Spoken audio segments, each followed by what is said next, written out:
Dieu ne choisit pas des femmes et des hommes saints pour les bénir. Dieu rend saints les personnes qu'il choisit, qui lui sont sincères pour les bénir. C'est lui qui rend saints les personnes qu'il choisit. Il ne choisit pas les personnes saintes, mais il rend saints les personnes qu'il choisit. Et il les bénit lorsque ces personnes sont sincères et vraies. Quand tu fais le désordre, quand tu fais les choses qui ne tiennent pas, quand tu es là, on te dit non, ne fais pas ça, tu ne fais pas ça devant tout le monde, mais tu fais ça caché. C'est-à-dire, je peux faire encore les gens qui vont faire, on va voir. Mais ceux qui font en caché sont même pires. Parce qu'en fait, tu demandes aux gens, voilà, tu ne fais rien, mais en cachette, tu fais des choses. En cachette aussi, Dieu va te frapper et devant tout le monde, les traces vont se voir.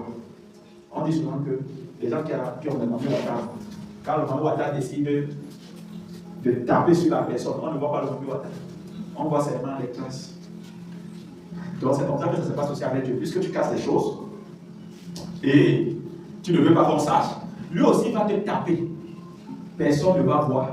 Ce n'est que les traces de ton échec, les traces de ta, en fait, des problèmes qui t'arrivent, des blocages, de la pauvreté, tout ce que tu vis là, ce sont les traces. Mais la personne, personne ne voit. Parce que comme tu as aussi dû faire là où personne ne voit, on va aussi te fouetter là où personne ne voit, et les traces, on va les voir. Et comment on voit les traces? Tu lui dis que ce n'est pas la chicotte. Et que même si c'était la chicotte, on t'a fouetté pour rien. C'est pas possible.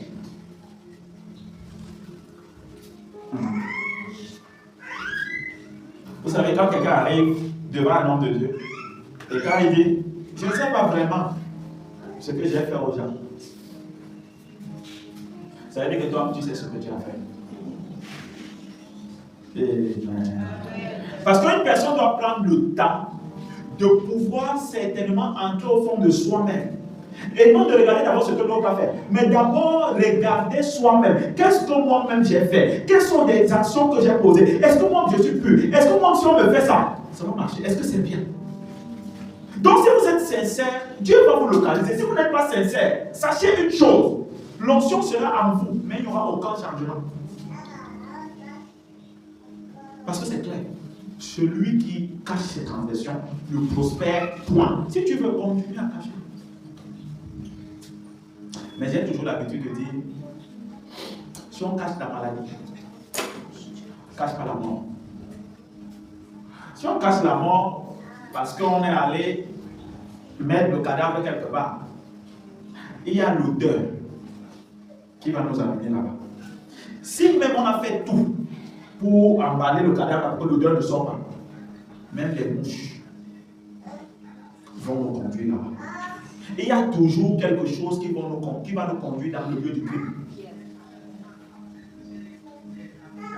C'est pourquoi, bien aimé, ça ne sert à rien.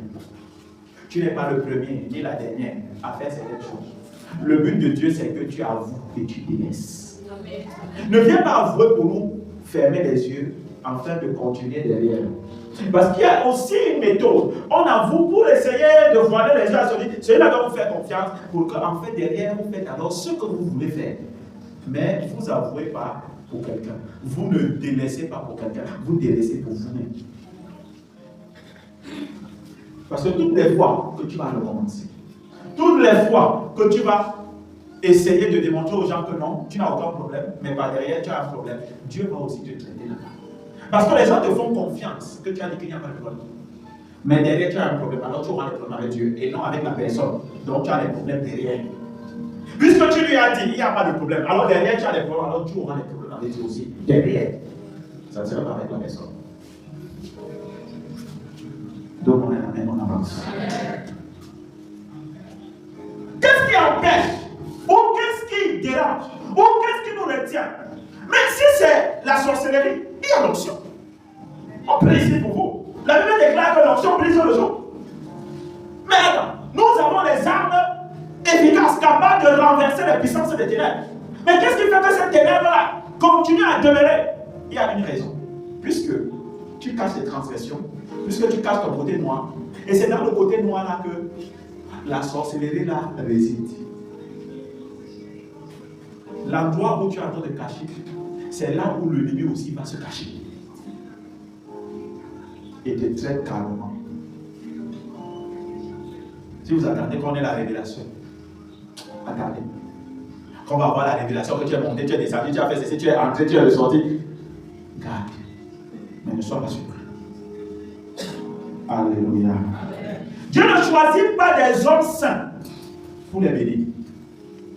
Écoute-moi. Dieu ne choisit pas des hommes saints pour les bénir. Dieu ne choisit pas les hommes saints. Ce n'est pas parce que tu es saint que Dieu va te bénir. Dieu ne choisit pas des femmes et des hommes saints pour les bénir. Dieu rend saints les personnes qu'il choisit, qui lui sont sincères pour les bénir. C'est lui qui rend saints les personnes qu'il choisit. Il ne choisit pas les personnes saintes, mais il rend saints les personnes qu'il choisit. Et il les bénit lorsque ces personnes sont sincères et vraies. Si ces personnes ne sont pas sincères, alors il ne les bénit pas. C'est pourquoi Dieu peut te choisir, il te rend saint, mais si toi-même tu n'es pas sincère, il ne te bénit pas. Et c'est là le réel problème. C'est que nous sommes appelés, nous sommes justifiés, nous sommes maintenant au niveau où il faut qu'on soit glorifié, on n'est pas sincère. C'est là où tout calme. C'est pas parce que tu es saint que tu seras béni. C'est parce que tu es mieux que tout le monde que tu vas être béni. C'est Dieu qui te choisit, il sait ce que tu es. Il sait comment tu es. C'est lui qui rend saint. Maintenant, si donc tu veux être saint, il faut que tu sois sincère. Parce que c'est lui qui rend saint pour bénir. Dieu a donné son Fils unique afin que par lui, nous soyons justifiés. C'est-à-dire que nous sommes saints. Maintenant, pour qu'on entre dans la prospérité, il faut qu'on soit sincère. S'il n'y a pas de sincérité, on sera pur par la foi. On sera saint par la foi, mais on ne verra aucune œuvre de la foi. Parce que la Bible déclare que la foi sans les œuvres est morte. La Bible déclare que nous sommes tous saints en Jésus-Christ. Mais qu'est-ce qui fait que bien qu'on est saint en Jésus-Christ, on ne voit rien bouger en Jésus-Christ dans nos vies? Si rien ne bouge en Jésus-Christ dans nos vies, ça veut dire qu'on n'est pas sincère. On n'est pas sincère. Tout ce qui n'est pas sincère n'est pas vrai. Parce que la vérité commence par la sincérité.